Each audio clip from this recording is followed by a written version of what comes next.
Eu começo a conversa controversa respondendo a seguinte pergunta: se existe uma fórmula de sucesso, por que a maioria das pessoas não tem sucesso? Bom, em primeiro lugar, na verdade, é que mesmo você conhecendo todos esses conceitos que nós falamos sobre marketing pessoal e entendendo a importância deles, a maioria das pessoas simplesmente não faz. Ou seja, ela não estabelece uma agenda na qual ela vai, ao longo da sua carreira, ela vai conhecendo novas pessoas, sendo conhecidas por pessoas que são de grande credibilidade e que dessa forma possam abrir portas para elas. Então, assim, é muito difícil você dizer que uma fórmula ou que os conceitos não funcionam se você não aplica ou se não aplica os conceitos da maneira adequada. Mas o que eu recomendo a você, a primeira coisa para que você possa fazer sua carreira andar melhor, é você considerar que você precisa ter uma agenda que você vá frequentar eventos nos quais você possa ficar conhecido dentro do mercado de atuação ou do mercado de trabalho. O segundo ponto que acontece é que as pessoas elas acreditam que dentro das empresas existe uma espécie de justiça pairando e que se ela fizer muito bem o seu trabalho, essa justiça vai fazer com que ela seja escolhida para ser promovida para o próximo cargo. E isso, em geral, não acontece. Porque nas empresas, apesar de você ter muitos números, então a empresa trabalha. Hoje em dia, você tem uma medição de tudo que acontece dentro da organização. As relações humanas, na verdade, elas são extremamente complexas. Então, os critérios de escolhas das escolhas não são racionais, mas elas envolvem questões como emoção, empatia, a ética das pessoas envolvidas e um sem número de questões que você nem sabe que existem para que você seja escolhido. Então, a minha recomendação a você é não pense que apenas você fazer um bom trabalho, você vai conseguir ser promovido. Isso aí é apenas uma parte do problema.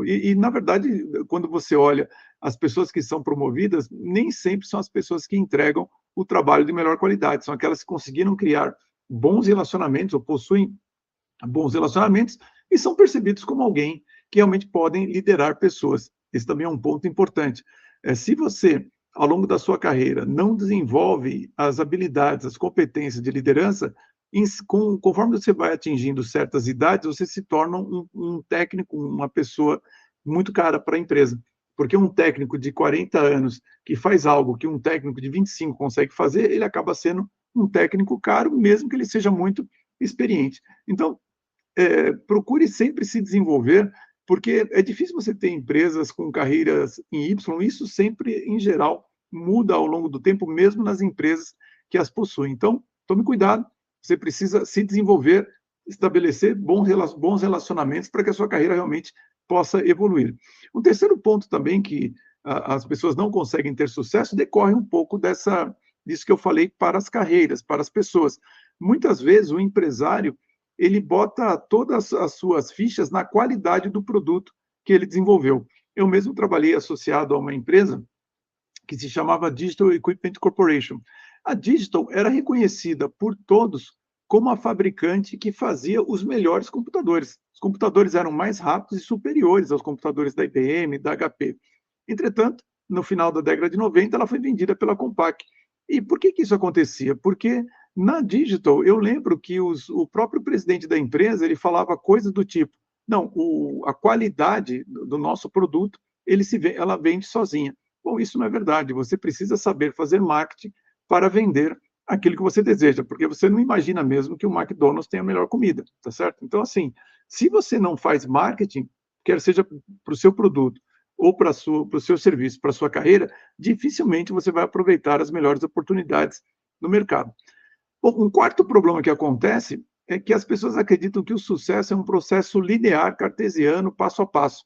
Então, assim, eu vou dar um exemplo de uma pessoa muito bem-sucedida, que hoje se fala muito pouco dela, porque isso é uma coisa do passado, mas o Dan Quayle foi o vice-presidente do George Bush pai. Né? Então, quando o George Bush foi presidente dos Estados Unidos, ele escolheu para ser o seu vice-presidente o Dan Quayle, uma figura que poucas pessoas conheciam com a mesma profundidade do George Bush. Aí você pergunta, bom, como que alguém pode virar vice-presidente de um país como os Estados Unidos?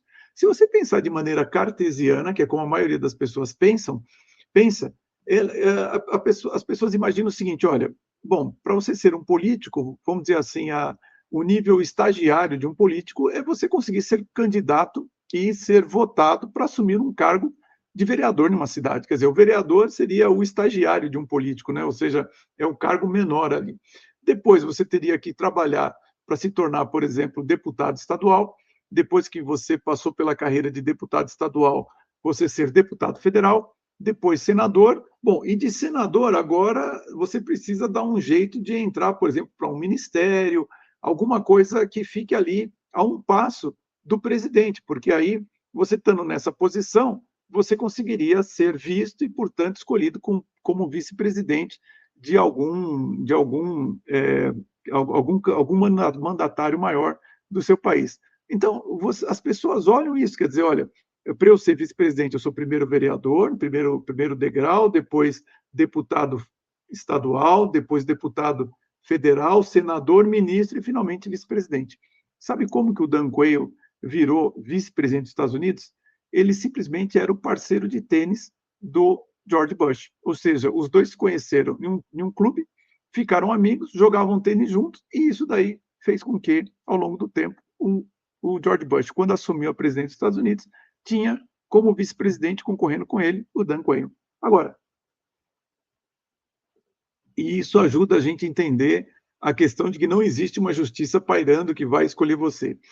Se o segundo cargo do país mais poderoso do mundo é escolhido deste jeito, imagine o resto.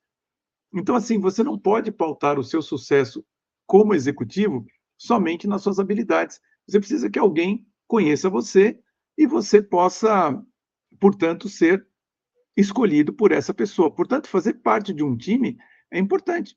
Muitas pessoas foram muito bem-sucedidas, e eu conheci muitas pessoas que fizeram carreiras brilhantes porque tinha alguém acima delas que sabia como montar um time, conduzir uma empresa, conduzir um departamento e levar essas pessoas ao longo de toda a sua trajetória. Então, fazer parte de um time também é uma forma importante de você desenvolver o seu marketing pessoal, principalmente se você pretende ter uma carreira executiva.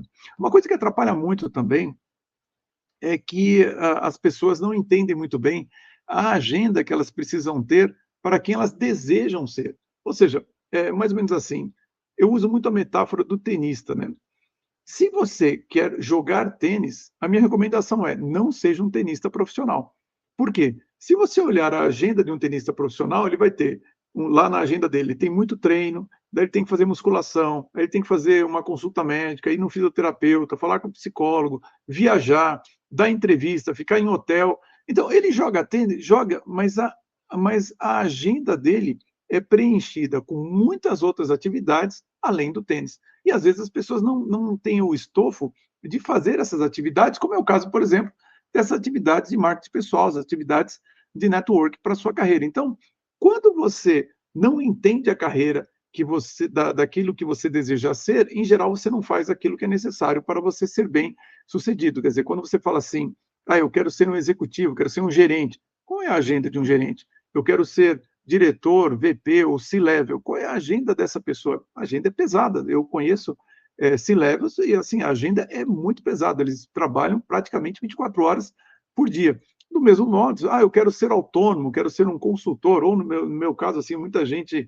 me pergunta como que é ser coach.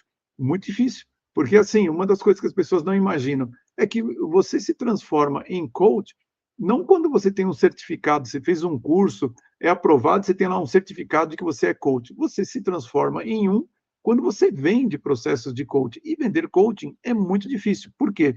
Porque uma pessoa, ela pode comprar coaching hoje, amanhã, o ano que vem, daqui a 10 anos, ou nunca comprar, porque não é um produto essencial para o desenvolvimento dela. É evidente que se uma pessoa faz coaching, e eu sei disso, ela vai ter uma velocidade de desenvolvimento muito maior. Mas ele não é um produto essencial, percebe? Então, você precisa fazer muito networking, você tem que fazer todo um trabalho de comunicação, como é o caso, por exemplo, do podcast que eu faço, da minha newsletter, para que as pessoas possam conhecer você, em algum momento se interessar e talvez comprar. Então, se você não tem essa rotina de eu vou escrever muito, vou fazer um podcast, vou participar de muitos eventos, dificilmente você vai conseguir ser um bom coach.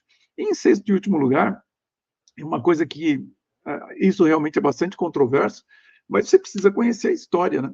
Porque se você não conhece a história, você não entende muito bem o momento que você está, o país que você está. Então, do que eu estou falando exatamente? E que você fala assim, poxa, mas você tem uma fórmula de sucesso, por que não é todo mundo que é bem-sucedido?